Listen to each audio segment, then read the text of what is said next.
Hi and welcome to my mess. This will be a short video about the electric kettle that failed. First, let me tell you what failed. There was a capacitive dropper there. I will show you this in detail in a moment. Here is the capacitor, original capacitor. You can see its marking. No, you cannot. You can now. So, come on. So let's measure it. 330 nanofarad or 234. Yeah, so this capacitor is failed. And now, what do we have here? Let's start from this side.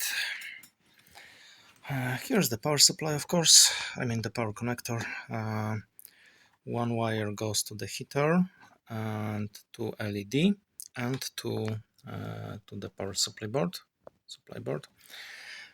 Another wire goes straight to the power supply board. Then via a relay it comes back to the heater, and via this resistor goes to the LED because it contains an LED here. I will show you in a moment to light it up. And there's a temperature sensor here which goes to the control board. Yeah, I know that there's a mess here, but I'm just putting it all together. And there was a lacquer here, that's why it looks so ugly. What do we have here? This is, let me grab something to point.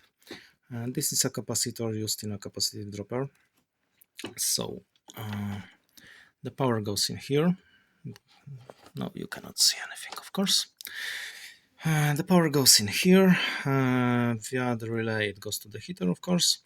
And the neutral, okay, the line and neutral, all N, even if they can be put backwards. Never mind. It goes via a resistor. Here is a resistor, big resistor. Via fuse first, then via resistor.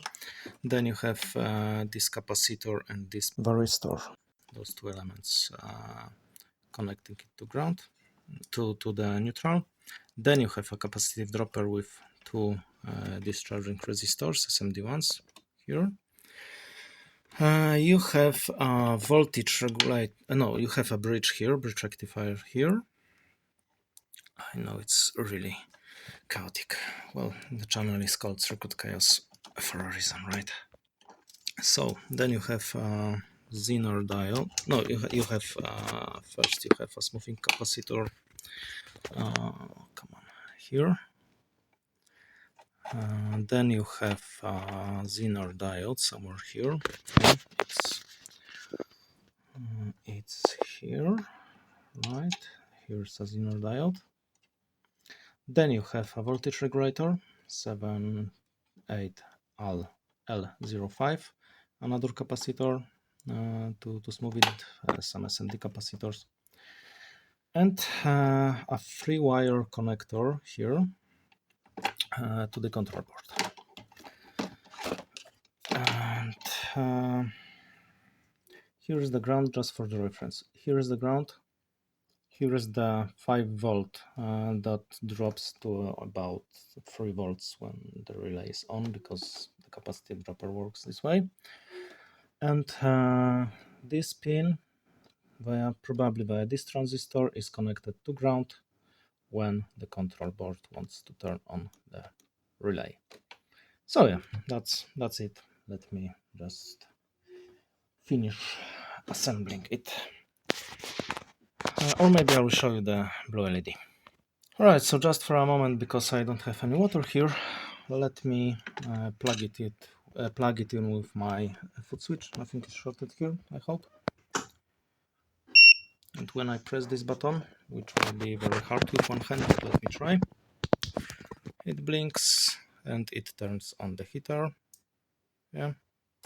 Okay, now I disconnected the power with a foot switch because I didn't want it to run for too long without water. But what you saw was that the display dimmed a little when the power was applied. It's because the voltage here dropped. By the way, when you are ever servicing those things, remember that There is no transformer here, so everything here is on the mains level. So it's not safe to touch even the low voltage control board. When I say that there's a 5 volt here, it's between the ground and this pin, but it's all on the mains level, right? So be careful when doing such things, and always make sure that those capacitors are discharged. Of course, there are some discharge resistors here, but you should always check it. All right, thanks for watching. Two more things. Here is a simplified schematic of it. And here's the voltage drop. Okay, let me connect it. Here are 5 volts on the control board, and when the relay is engaged, let me press it without maybe electrocuting myself. Now it turned on, drops to 3.4 volts with a healthy capacitor. One more interesting thing about this solution is that, well, the relay is 5 volt type, probably. I didn't check. No, of course it's 12 volt because it's powered before the regulator. Yeah, 12 volt. And when the voltage drops here, when it's engaged, and it's quickly disconnected and reconnected. Let me show you. Oh, it's easiest to connect via a light bulb. When it's quickly disconnected and reconnected, this capacitor won't have a chance to charge, and the relay will not engage. So the relay, of course, has a higher voltage needed to switch it on than to hold it. So this capacitor charges up, then it's being held, the voltage drops. I don't know if because of the relay or because of... No, yeah, it's because of the relay. Yeah, right. So the relay is turned on with 12 volts, the voltage drops because the relay draws some current, and when you disconnect the power and reconnect it, the relay won't be able to turn on. So it really, the relay relies on this capacitor to turn on. Let me show you with connecting it via a light bulb. So let's turn it on briefly. It sleeps for a while before it turns on. Right?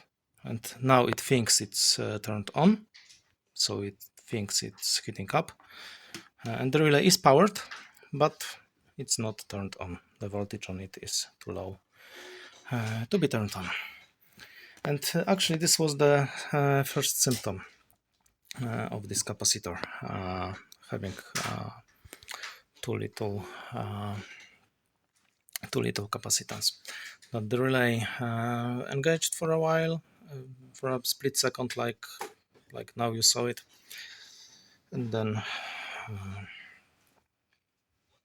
it disengaged, but the control board thought it's still engaged. So it thought that the kettle is boiling the water, but it wasn't.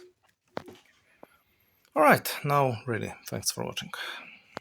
Or actually, you know what, let me record something more, because I think I failed to explain what really happened to this kettle.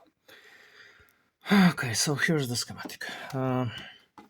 When the power was off, the relay was not powered. There was some voltage here because this capacitive dropper, well, it was used to drop some voltage. It charged this capacitor, this Zener diode shorted the voltage when it reached around 12 volts, so this capacitor contained some charge and was charged to 12 volts. And this voltage regulator dropped this voltage to 5 volts. When the relay was turned on by the controller, so this was shorted here, right, to let's call it ground.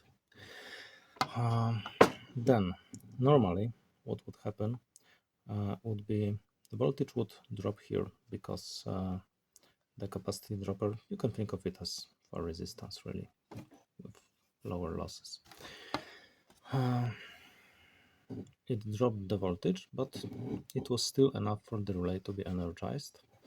And well, after this voltage regulator, it was around 2.5 volts, 3 volts, I don't remember now. It was still enough for the control board to work. But as this capacitor lost its capacitance, the voltage, it lost its capacitance, so the reactance and impedance increased. And then the voltage here, after the relay was engaged, the voltage here dropped too much. And well, the relay switched on, but the voltage here wasn't enough to maintain it, so it switched off. But it was still enough for the control board not to reset itself, so the control board thought that the relay is on. It showed or did this funny animation that's there when the relay is on, but the relay was off. So, well, that's it. That's what happened.